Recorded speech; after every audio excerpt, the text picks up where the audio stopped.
Hello friends, जय माँ बगलामुखी, जय निवासी। आज 7वां दिन है माँ कालरात्रि का दिन। आज के दिन मेरे लिए तो बहुत मेन रहता है, क्योंकि आज मेरी सबसे प्यारी मतलब सबसे इष्ट, जिनको मैंने बचपन से बहुत ज़्यादा प्यार किया है, माँ काली का दिन है। देखिए, आज फिर से लौंग का अभिषेक हुआ है और बहुत अच्छे से हुआ है। फिर से मैंने अभी लौंग का अभिषेक किया, उसकी भी फ़ोटो भेजूंगी। अभी आज बहुत टाइम हो गया इसलिए लेट हो गया, अभी बना रही हूँ क्योंकि अभी जस्ट आरती पूजा पूरी हुई है। तो आज का दर्शन तो मेरी माता रानी का बनता ही है। ये तो मेरी माँ काड़ूबाई का रूप देखिए, इनको साक्षात हमने मूर्ति में जो किया है, ये देखिए, आपको दिखेगा, बहुत अच्छे से देखिए। आज मैंने सिर्फ लौंग का अभिषेक उनके लिए नहीं किया जो दुश्मन है, क्योंकि आज सिर्फ लौंग का अभिषेक दुश्मनों के लिए किया गया था। मैंने माँ काड़ूबाई से, मेरी वाली काली माता से यही मनाया कि जिस तरह से बचपन से मैं आपसे प्यार करती हूँ, उस तरह से मेरी लाज रखिए। मेरे बच्चे को आने को जो रोक रहा है उसको देखिए। मैंने तो कभी किसी का बुरा नहीं सोचा माँ, लेकिन लोग बुरा सोचने से पीछे नहीं हटते, यहाँ तक कि तेरी पूजा में भी अड़चन डालने को देखते हैं। मैं तुझे लाई हूँ, तेरा जागरण जोगवा करवा रही हूँ, तेरे नाम पे गरबा करवा रही हूँ। ये सारी चीज़ें सबको बहुत बुरी तरीके से खल रही हैं। सबको ऐसा लग रहा है कि ये क्या, कहाँ से इसके पास आ जाता है, कैसे आ जाता है। अरे वो कहते हैं ना, सत्यनारायण की पूजा में कहते हैं ना कि तन मन धन सब कुछ है तेरा, काल आगे मेरा। तो सब कुछ दिया तो तेरा है, मैं तो सिर्फ उसका करने में लगी हुई हूँ। मुझे अभी जैसे मेरे अजीत भाई, आनंद भाई, सुफियाना, दिशा, इन लोगों ने जो भी पैसे जो भी दिए, उनका जो पूजा आधे से ज़्यादा मैंने पूजे में लगाया कि उनका भी भला हो। मेरे योम के लिए भी आज मैंने लौंग का अभिषेक किया है कि कौन सा ऐसा दिन आएगा जब मेरी मेहनत सफल हो जाएगी और ये हो जाएगा काम। आप लोग शायद मानेंगे नहीं, मैं छोटी थी ना, मैंने बहुत बार एक कहानी सुनी है। मेरे घर में किसी पंडित ने कहा था काली माँ की मूर्ति फ़ोटो नहीं रखनी चाहिए मेरे पापा को। तो उन्होंने कहा कि क्या करूं, हम तो पूजा करते हैं। तो उन्होंने पंडित जी बोला काली माँ की फ़ोटो रखने से घर में झगड़ा होता है। मैंने बोला ऐसा थोड़ी होता है, माँ तो माँ है। वो फ़ोटो आज भी मेरे पास है, ऊपर रखी हुई है मेरी फ़ोटो, जो मेरे पापा ने विसर्जन करने के लिए बोला था। वो फ़ोटो का कम से कम मैं जब कुछ 8 साल की थी तब से वो पूजा कर रहे थे, और वो फ़ोटो आज भी मेरे पास है। शायद आप लोग को यकीन नहीं होगा, आज भी मैंने वो फ़ोटो बहुत संभाल के रखी, क्योंकि मेरा मानना है कि उसमें मेरी माँ काली साक्षात है। बचपन से मैं इनकी पूजा करते आई हूँ, बचपन से इन्हें बहुत प्यार किया। ये हमेशा मुझसे बात करती थी, मालूम है। इनको तैयार होना बहुत पसंद है, इनके बराबरी में कोई तैयार हो तो इन्हें पसंद नहीं है। इन्हें ऐसा है कि मेरे से ज़्यादा सुंदर कोई नहीं है। एक तरह से आपको इतनी भयानक दिख रही है, लेकिन इनसे ज़्यादा प्यारी और प्यारी सी छोटी सी बच्ची जैसी कोई नहीं है। जब मेरे पापा ने ऐसा कहा तो मैंने अपने पापा को कहा कि ठीक है, अगर काली माँ की फ़ोटो विसर्जन करेंगे तो मुझे भी पानी में डाल देना, मैं क्यों रहूँ।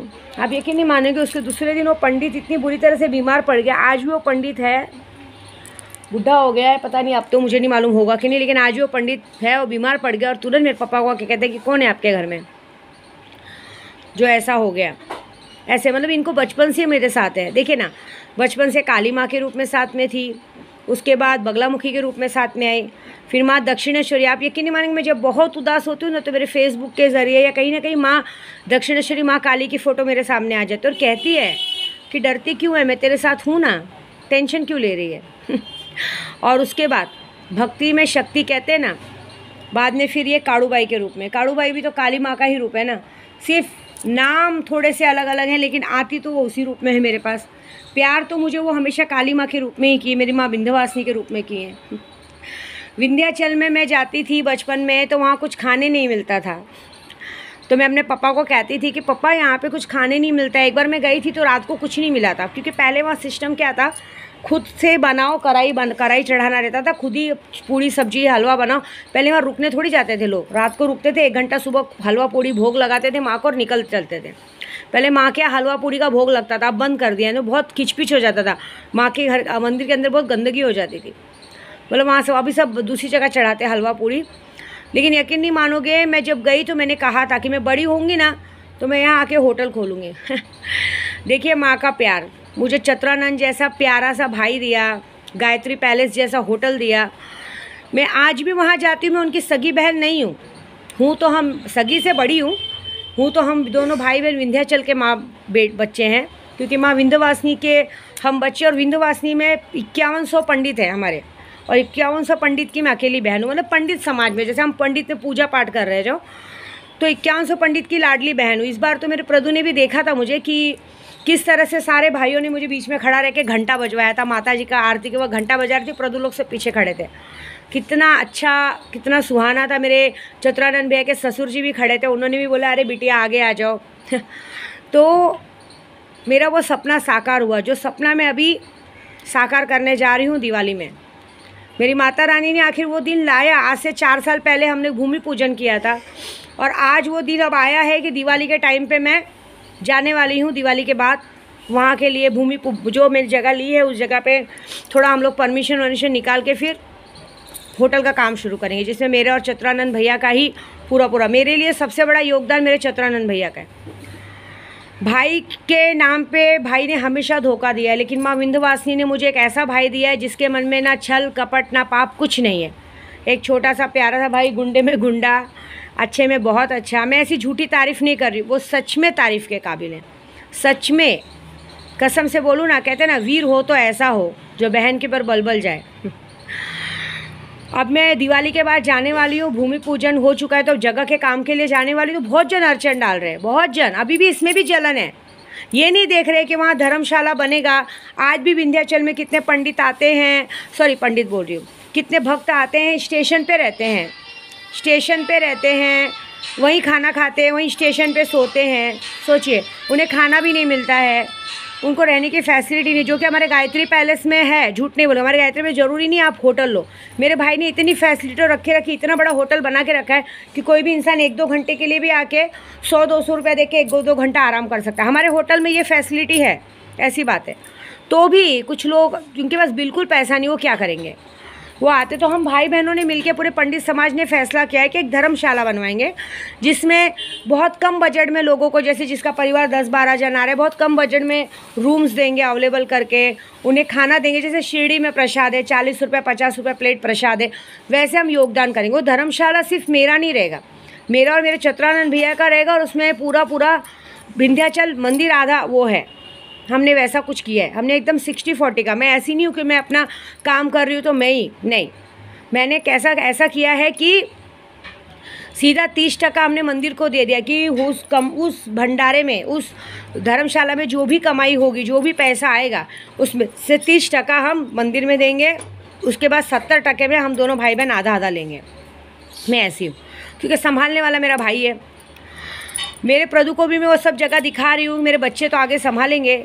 मेरे भाई का ऑर्डर था कि प्रदू को गांव दिखाओ, वो भी थोड़ा संभालेगा, लेकिन वो भी लोगों से देखा नहीं जा रहा है, वो भी देखो, अभी मेरे प्रदू के साथ उनके दोस्त लोग गए, उन्होंने मेरा रुतबा देखा, मेरा मान सम्मान देखा कितने बड़े घर की है। वहाँ पे भी जाके पंचायती की कि वो सगी बहन है क्या। अरे मतलब पेट का जना ही सगा होता है क्या? पेट के जने तो आजकल भाई लोग बहनों का रेप कर दे रहे हैं। इससे अच्छा तो मेरा भाई है ना, मेरी माँ विंध्यवासिनी का दिया हुआ भाई है। आपको मालूम है दक्षिणेश्वरी माँ में एक पिक्चर है, दक्षिणेश्वरी काली माँ, उसमें वो छोटी बच्ची एक दिन राखी बांधना रहता है, तो उसकी सौतेली माँ उसके भाई को राखी नहीं बांधने देती है। तो वो माँ काली के सामने जाके रोती है कि माँ मैं राखी कैसे बांधूँ, मुझे भी तो राखी बांधना है, मुझे एक भाई क्यों नहीं देती। तो माँ अपने भक्त को भेजती है उसका भाई बना के। तो वैसे ही जब मैं बहुत दुखी थी, मैं बहुत परेशान थी, मैंने बोला माँ मेरे तो भाई नहीं है, जो भाई है, जो माँ है, बाप है, उन्होंने मुझे रोड पे मारने के लिए आदमी भेज दिए। अब मैं किसे भाई बोलूँ, अब मैं किसके भरोसे रहूँ? मायके के नाम पे तो मेरा कुछ नहीं है। तब माँ ने क्या किया, विंध्यवासिनी माँ ने मायके के नाम पे दिया विंध्याचल, और मायके के नाम पे दिया विंध्याचल, और परिवार के नाम पे दिया मेरा चतुरानंद भैया। मेरा चतुरानंद भैया उसी काली माँ के पिक्चर के जैसा वो भाई के स्वरूप में उन्होंने भेजा, नहीं तो मैं कहाँ उनको देखी थी, कहाँ उनको जानती थी। अचानक से एक भाई, प्यारा सा भाई मेरी ज़िंदगी में आया, जिसने मेरी ज़िंदगी बदल दी। ये कोई नहीं, ये मेरी माँ विंध्यवासिनी का, मेरी माँ काली के आशीर्वाद से मिला हुआ फल है, जिससे मैं ज़िंदगी भर नहीं खोना चाहूँगी। उनके मन में कभी छल कपट, कभी कुछ नहीं। वो उन्होंने मुझे वो प्यार दिया है जो एक सगा भाई अपनी बहन को कभी नहीं दे सकता। इसलिए मैं आज नवरात्रि के 7वें दिन बोलूँगी, भगवान करे दिन दूनी रात चौगनी तरक्की करे, मेरा भाई दिन दूनी रात चौगनी बढ़े। आपको सच बोलूँ ना, मेरे लिए, मैं ऐसा तारीफ़ नहीं कर रही हूँ, मेरे लिए वो बहुत बड़े हैं। छोटा हो के भी वो इतना बड़प्पन है उनके दिल में, ना पैसों की लालसा है ना कुछ। अगर मैं वहाँ जाती हूँ होटल में, पूरे विंध्याचल में खबर आ जाती, दीदी आई। उसके बाद मेरा भाई मेरा रूम अलग है, मेरा खाना अलग है। ये बात तो मेरे प्रदू ने बहुत अच्छे से देखा है। फिर भी मेरे भाई प्रदू को ये बात समझ में नहीं आती है कि इतना बड़ा रुतबा सब देख के भी वो मुझे अनदेखा कैसे कर रहे हैं। हालांकि अभी मैंने उनके परिवार पे केस किया। केस करने का कारण यही था, आप सबको बता चुकी हूँ कि प्रदू मतलब मेरे प्रदू गलत नहीं है। उनको ये बात पता नहीं चलती कि उनको ऐसा लगता है कि उनके घर वाले सही है। उनको ये आँख खोलेंगे। मेरी माँ 7वें दिन आज बोल रही हूँ, मेरी काड़ूबाई मेरी काली माता उनके आँख खोलेंगी और बहुत अच्छे से खोलेंगी। उनके परिवार कैसे मालूम है? उनके परिवार काम निकलने के बाद दूध में से मक्खी जैसा निकाल के फेंकने वालों में से। वो अपनी गलती कभी मानेंगे ही नहीं। और एक बात और बता दूँ, प्रदू को भी माँ काली ने ही मुझे दिया है। मैं हमेशा अपनी माँ से कहती थी, माँ मुझे कोई तो ऐसा होगा जो मेरे पैसों से नहीं मुझसे प्यार करेगा, कोई तो ऐसा होगा। तो माता जी का आशीर्वाद है। तो एक बात बता दूँ, माँ विंध्यवासिनी के मंदिर में गए, वहाँ दर्शन हुआ। काशी विश्वनाथ में गए, वहाँ हम दोनों ने शिवलिंग को छू के दर्शन किया है। वहाँ पंडितों ने खुद हम दोनों को काशी विश्वनाथ के सामने एक दूसरे को हार पहनाया। तो ये बात तो भूल जाना कि मुझसे मेरे प्रदू को कोई अलग कर सकता है। जो अलग करने जाएगा ये बात पक्की कि माँ काली माता उसके घर में उसका सुहाग छीन लेगी। ये लिख के लेना, मैं मजाक नहीं कर रही हूँ। मैंने अक्सर देखा है। मैंने प्रदू का दोस्त था, सबको एक बात समझाई थी, खाओ पियो मस्त रहो, कोई बात नहीं, लेकिन अगर मेरे और प्रदू के बीच में आओगे, चाहे जो भी आएगा उसका सर्वनाश निश्चित है। क्योंकि उनका मैं नहीं देखती हूँ, उनको ये माँ देखती है। देखो सच बात है, ऐसी बात है। तो आज की पूजा बहुत अच्छी हुई है। ये बात समझ लीजिए कि जोड़ा बनाने वाला ऊपर वाला है। ये बात मेरा प्रदू भी बहुत जल्दी समझ जाए तो बहुत अच्छी बात है कि उतना बड़ा होटल, उतना बड़ा कुछ बनेगा, रुतबा बनेगा, तो एक तरह से पति है। कहते हैं ना, भाई का तो अंश होता ही, लेकिन सबसे हक होता है पहले पति का। पहले कहीं भी हम जाएंगे तो हर जगह पे पहला हक होता है पति का, फिर होता है बच्चों का, फिर होता है आगे किसी का। अगर हमारे यूपी में कोई आदमी की औरत मर जाती है और उसके आदमी दूसरी शादी कर लेता है और वो दूसरी औरत आ जाती है और भगवान अगर उस दूसरी औरत को अगर एक बच्चा हो जाता है ना, तो प्रॉपर्टी पूरी आधी हो जाती है। ऐसा नहीं कि 3 है तो 3 बंटवारा होगा, नहीं। दूसरी पत्नी को अगर एक बच्चा है तो आधी प्रॉपर्टी उसको मिलेगी, और पहली पत्नी से अगर 3 बच्चे तो आधी में से 3 होगा, आधा का आधा पूरा उसका चला जाएगा। मैंने हमेशा अपने प्रदू को ये समझाया है, बिल्ली बन के जियो, आँख बंद करके तुम चुपचाप खाओ पियो मस्त रहो ना। क्या ज़रूरत है? कोई दोस्त यार काम नहीं होता है यार, कोई दोस्त यार काम नहीं आता। देखो सब मतलब ही है। तुम अभी आज उन सबको बिठा के दारू पिला रहे हो तो तुम भाई हो, सेठ हो, सब कुछ हो। जिस दिन तुमने उसको पूछना बन के, सब लात मार देंगे। सब मेरे चतुरानंद भैया जैसे महान नहीं होते, समझे। मैं गाँव गई हूँ, शायद लग रहा होगा भाई कि पैसा ऐसा कुछ नहीं, हमारे में पैसे का कोई महत्व ही नहीं है, ऐसी बात है। मेरा मान गुरूर मैं बचपन से हमेशा सोचती थी, क्योंकि मेरी माँ ने तो हमेशा मुझे काम वाली समझा है। 7 साल की उम्र से 2 भाई बहन दे दिए थे संभालने, है ना। स्कूल जाने नहीं देती थी, स्कूल का खाड़ा होता था, स्कूल में कभी बाल बना के नहीं भेजती थी, सुबह चाय बना के नहीं देती थी, बस वो अपनी ज़िंदगी में ही मस्त रहती थी। ऐसा नहीं, मैं भी नहीं करती हूँ भाई, मुझे पूजे पाठ में टाइम नहीं मिलता है, क्योंकि मैंने अपने बच्चों का फ्यूचर बनाने जरूरी समझा। जो दुख मैंने देखा ना, वो दुख मैंने अपनी बेटियों को नहीं दिया है। बचपन से मैं दोस्तों के साथ घूमने को तरसती थी, कुछ अलग सा सोचती थी, नहीं बस घर में। बेटे को ज़्यादा मान दिया गया, बेटियों को कम दिया गया। उसकी वजह से मेरी एक छोटी बहन भी गुजर गई, उसके दिल में भी यही था। वो भी हमेशा ये होती थी कि मम्मी हमेशा भाभी को देखती है, हमको नहीं देखती। आखिर वो मर गई, 16 साल की उम्र में वो भी मर गई। आज उसके नाम पे लोग पूजा करते हैं, अर्चना करते हैं, खाना, वो भी स्टार्टिंग में तो उसके लिए भी किया गया। उसके लिए भी 2-3 साल तक उसके नाम का कपड़ा दूसरों को देते थे। रक्षाबंधन में उसके नाम का कपड़ा कभी कभी मुझे मिलता था, मतलब मुझे तो चाहिए भी नहीं था, मैं तो ऐसे ही दे देती थी। लेकिन जब मैं खुद, कहते हैं ना मिडिल क्लास थी, तब मेरी भी बहुत बेइज्जती की गई है। कहते हैं ना पैसा बोलता है, जब पैसा है तो इज़्ज़त मिली है भाई, नहीं तो जब पैसा नहीं था ना, तो मुझे याद है जब बच्चों की फ़ीस नहीं भरनी रहती थी तो मैं पागलों जैसा बार बार अपनी मम्मी के पास आती थी, तो मेरी मम्मी मुझे बुला के लौटा देती थी, और मेरे सामने मेरी भाभी को ATM कार्ड देती थी कि जाके बच्चों को वो करके लाओ। ऐसे मेरी छोटी बहन भी इसी तरह से तरस के मर गई। अब उसके नाम का कपड़ा, जब भगवान को उसके नाम का कपड़ा उसको नहीं चढ़ता है, उसके नाम का कपड़ा चढ़ा के भाभी को दिया जाता है, तो फिर उसके नाम का कपड़ा चढ़ाते क्यों? अभी जैसे मैंने यहाँ देखो माता को साड़ी चढ़ाई है, ये साड़ियाँ हम सुहागन औरतों में बांटेंगे, ये थोड़ी कि मैं इसका ब्लाउज सिला के मैं पहनूंगी, नहीं ऐसे नहीं होता है। जब हमारा ही पेट नहीं भर पाएगा तो दूसरों को क्या देंगे, ऐसी बात है। तो बस ज़्यादा लंबा नहीं खींचना है, बस यही खींचना है कि मतलब दुनिया में अगर प्यार मोहब्बत मान सम्मान कहीं मिला है विद्या देवी को, तो एक ख्वाजा जी के दर पे मिला है, एक विंध्यवासिनी के दरबार में मेरे चित्रानंद भाई से मिला है। और उसके बाद अगर सच्चा प्यार मिला है तो प्रदू से मिला है। लेकिन एक बात है, मेरा प्रदू भी ये बात जानता है और मैं भी जानती हूँ, किसी के छुड़ाने से वो छूटेगा नहीं और किसी के बोलने से बोलेगा नहीं। आज अगर उनकी बीवी को, लड्डू की मम्मी को भी प्रदू पे प्यार आता है तो वो झूठा दिखावा है। क्यों? क्योंकि उस वक्त प्यार कहाँ मर गया था, जब तुम्हारा पति नशे में था, जब आरिफ जैसे लोग उसको नशा दे रहे थे, जब वो विद्या देवी के साथ बेडरूम में पड़ा हुआ था। कहाँ गया था उस वक्त तुम्हारा प्यार? उस वक्त तुम्हारा प्यार क्यों नहीं जागा? उस वक्त तुमने अपने पति से सवाल क्यों नहीं किया कि मैं 5 साल के बाद बच्चा पैदा की हूँ, मेरे से ऐसी क्या गलती हो गई कि तुम ऐसी गलती की? नहीं। और आज तुम्हें क्यों एहसास हो रहा है कि नहीं मेरा पति सिर्फ मेरा है? ऐसे नहीं, अब तुम्हारा पति तो है नहीं, तुम तो भिखारी जैसे ज़बरदस्ती के रह रही हो। क्योंकि देखो, मेरा प्रभु तुम्हें भगाएगा नहीं और तुम जाओगी नहीं, तो जैसे पड़े वैसे पड़ी रहो, क्योंकि हमने तुम्हें भगाया नहीं। लेकिन तुम जो रह रही हो वो तुम अपनी जिल्लत की ज़िंदगी खुद से रह रही हो, क्योंकि अब वो चीज़ तुम्हारी नहीं है, वो चीज़ मेरी है। क्यों? क्योंकि लॉकडाउन जब बीता था, तुमको भी पता है, मुझे भी पता है कि उसको मैंने बचाया था। तुम तो बहुत बाद में आई थी, जब उस आदमी ने तुमको 17 मार्च 2019 को बताया था, 2020 में जब तुमको बताया था कि ऐसा ऐसा हो रहा है। तुम तो बीवी के नाम छोड़ो, बीवी एक दोस्त होती, दोस्त के नाम पे तुम उसके पास आई क्या बचाने उसको? आज भी आरिफ की रिकॉर्डिंग है, उसमें वो बार बार तुम्हारा नाम ले रहा है, ये बात है।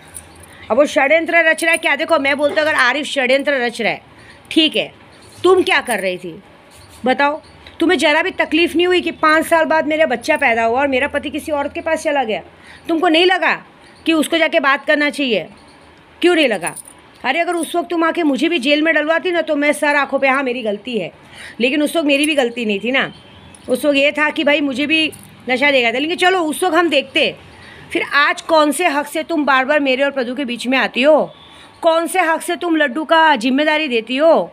कौन से हक से तुम फ़ोन करती हो, ये सामान लाओ वो सामान लाओ? कौन से हक से? बीवी का हक ख़त्म हो चुका है, तुम बीवी हो ही नहीं। अभी ऐसे बोलना नहीं चाहिए, मैं यूँ बोल रही हूँ। तुम वो सुहागन हो जिसका कहते ना, तुम वो विधवा हो जिसको ज़बरदस्ती का सिंदूर पहन के बैठी हो। वो जुदाई पिक्चर में डायलॉग सुना था ना कि तुमने अपना पति खुद ही मुझे दे दिया है, तुम पति का दम क्या भरती हो?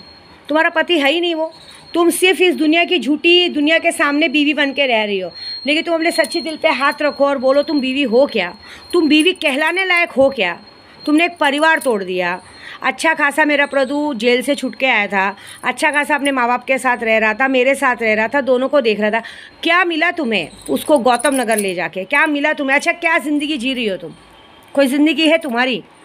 तुम वो ऐसी ज़िंदगी जी रही हो, ना वहाँ लाइट है, ना पंखा है, ना फ्रिज है, ना टीवी है। मतलब मुझे लगता है कि प्रदू ने जितना 20 दिन जितना जेल में काटा था, उसका पूरा सज़ा वो तुमको दे रहा है वो, ऐसी बात है। फिर भी तुम मुंह उठा के मायके भाग जाती हो, ये भाग जाती हो।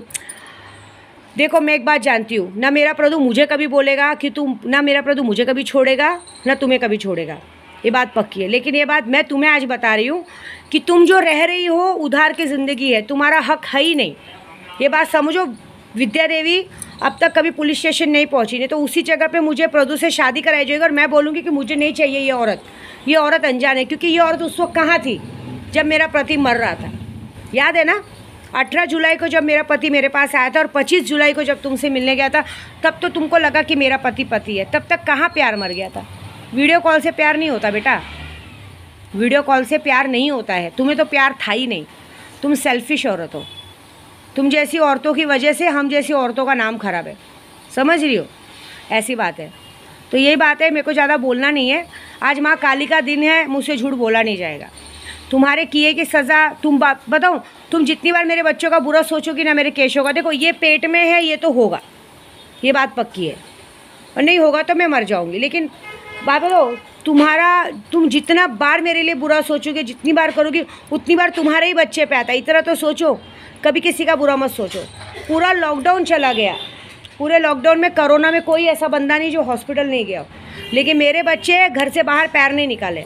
क्यों? क्योंकि मैंने कभी किसी का बुरा नहीं किया ना। मैं घर में बैठ के सबके लिए हवन करती हूँ। आज भी ये लौंग से अभिषेक मैंने अपने पूरे लोगों के अच्छे के लिए किया। मैं माँ से लौंग से अभिषेक कर रही थी ना, तो मन में ये नहीं बोल रही थी कि लड्डू की मम्मी का सत्यानाश हो जाए, ये हो जाए। नहीं, मैं ये बोल रही थी कि माँ अगर कोई गलत है तो उसको सज़ा दो, अगर शायद मैं जिसका नाम ले रही हूँ और वो गलत ना हो तो उसको सज़ा बिल्कुल मत देना, लेकिन मेरे प्रदू को कुछ गलत लोगों से दूर रखना, ऐसी बात है। ये है, कितने लोगों को खाने नहीं आता है, कितने लोग सेठ बनते हैं, ऐसा होता है। अभी जैसे बीच में पवन भाई का हो गया, मुझे उससे नाराज़गी नहीं है। मुझे नाराज़गी किस बात से कि मेरा प्रदू उसके लिए मुझसे झगड़ा किया। देखो इतनी बड़ी 15 लाख की फॉर्च्यूनर मुझे मिली, मैंने अपने प्रदू के लिए ली थी, गांव के लिए थोड़ी ली थी। वो अपने भाई रवि को नहीं देता है चलाने को, तो पवन कौन है? हाँ, उसको गाड़ी दे रहा है, उसको बाइक दे रहा है, अच्छी बात है क्या? इतनी महंगी गाड़ी किसको दे? और वो सबसे उसकी गंदी आदत मैंने रास्ते में देखा है। मैं कुछ मुंह नहीं खोलूँगी, नहीं तो तुम्हारे घर में झगड़ा हो जाएगा। ये सब लोगों का मैडम मैडम का चक्कर चालू रहता है, ये मैडम वो मैडम वो मैडम। मुझे ये समझ में नहीं आता कि क्या है मैडम, घर में बीवी है ना। अरे मुझे तो चलो नशे में फंसाया गया था, बाकी मैडमों को क्यों फंसा रहे यार तुम लोग? शोभा देता है क्या मैडम मैडम करना? हाँ बताओ, ये क्या बात है? तुम लोग जिधर काम पे जाते हो उधर की मैडम को फंसा लेते हो, पटा लेते हो, ये क्या बात है? भाई मैंने देखा है, ये अच्छी बात नहीं है। बीवी, घर की बीवी को इज्जत नहीं दे रहे हो। घर की बीवी जा रही है तो फ़ोन करके किधर गई शक, और खुद जो कर रहे वो सबको देखा है। ये जितने लोग हैं सबको मैडम मैडम, क्या है मैडम मैडम? और चलो तुम जो मैडम मैडम करो चलेगा, मेरे प्रदू से क्या है? अरे चलो दोस्त है ना, ठीक है ना, शाम हो गई, दोस्त मिला, एक बार हो गया, कहीं किधर है आजा, हर आधे घंटे में किधर है क्या है? अगर मेरी जगह कोई भी बीवी रहेगी तो वो भी झगड़ा करेगी। भाई पति मेरा है, मैं इतना फ़ोन नहीं करती, तू हर आधे घंटे में फ़ोन क्यों करता है? सौत है तू। दोस्ती रखो, यारी रखो, मैं ऐसा बोलूँगी नहीं कि बातचीत करना बंद कर दो, लेकिन एक लिमिट, एक मर्यादा। मेरे प्रदू के घर में घुस के, तुझे याद है ना, मैं डायरेक्ट इनडायरेक्टली बोलती हूँ पवन कोले को, याद है ना मेरे घर में वो 7400 बंगलों में, कल फ्रिशू बंगलों में मैं और प्रदू ऊपर थे और तुमने सीढ़ी से झाँका था। वो बात मैंने आज तक प्रदू को बोली, लेकिन मेरे प्रदू ने कभी तुमसे झगड़ा नहीं किया, कोई बात नहीं। लेकिन एक बात है कि माँ काली बैठी हैं, जो जैसा करेगा वैसा भरेगा। मेरा कहना है तुम दोस्ती यारी जो रखना है रखो, जो मैडम से बात करना है करो, मुझे कोई फ़र्क नहीं पड़ता, लेकिन मेरे प्रदू से दूर रहो। दोस्ती रखो दूर तक। वो तुम लोग उसके घर में घुस के दारू और पीते हो, वो तुम्हारे घर में आता है क्या? बताओ। वो तो तुम्हारे रोड पे पीता है ना, वो तुमको रोड पे लेके जाता है, रोड पे करता है, तुमको हर जगह इज्जत देता है, मान सम्मान देता है, ऐसी बात है। जो तुम लोग महीने में कमाते हो उससे तुमको 15-20 दिन मिल जाए। तुम लोग को कैसा रहना चाहिए? अगर तुम हम दोनों को अलग करने को देखोगे तो ये काड़ू भाई बैठी हैं, बैंड बजा देंगी तुम सबकी, ऐसी बात है। देखो जो तुम लोग करते हो ऐसा हम लोग से मत सोचो, एक्सेप्ट मत करो, क्योंकि मैं अच्छों के साथ बहुत अच्छी हूँ और बुरों के साथ माँ काली का रूप हूँ, ये बात पक्की है। आज मैंने लौंग से अभिषेक किया, झूठ नहीं बोलूँगी, आज मैं झूठ सच बोलती हूँ। मैंने आज सामने से माँ को बोला है कि माँ इस आदमी की गलती की सज़ा इसको देना, इसने जो मेरे और प्रदू के बीच में आने की गलती की, इसकी बच्ची को मत देना, इसकी बच्ची को एकदम ठीक कर देना, क्योंकि मैं उसके लिए ही काड़ूबाई लेके गई हूँ, क्या बोलते हैं, दरगाह लेके गई हूँ, तो मुझे अपने ख्वाजा जी का और मेरे काड़ूबाई का नाम ख़राब नहीं करना है। लेकिन हाँ, इसने अगर मेरे और प्रदू के बीच में आने की कोशिश की है तो इसको पूरी सज़ा देना, इसकी पूरी पोल पट्टी इसके घर में खोलना, क्योंकि ये ज़रा मेरे को ख़त्म करना है, ये मैडम मैडम मैडम का चक्कर ख़त्म करना है। क्या है भाई, घर में बीवी चूतिया है, औरत पागल है कि तुम्हारे लिए वेट करती है, तुम्हारे लिए खाना बनाती है, और तुम लोग साले बाहर जाके मैडम मैडम करते हो। हाँ, शर्म नहीं आता है बेशरम लोग तुम लोगों को। मैं ना अभी ये पूजा की, अभी ये जो लौंग दिख रहा है ना तुमको, ये लौंग जो चढ़ा है माँ को, ये लौंग से लास्ट दिन इसका हवन होगा, फिर मज़ा देखो तुम सबके साथ क्या होगा। लेकिन एक बात पक्की है, आज मैंने जो भी लौंग का अभिषेक किया यही कि अगर गलत है तो ही सज़ा मिले। शायद हो सकता है मैं गलत नाम ले रही हूँ, तो माँ उसको सज़ा मत देना, क्योंकि मैं कहते हैं ना माता कभी कुमाता नहीं होती है। मैं बगलामुखी चलाती हूँ चैनल, तो मैं कभी सबकी माँ हूँ, सबकी बहन हूँ, कभी कुमाता बनूंगी भी नहीं। जय माता दी।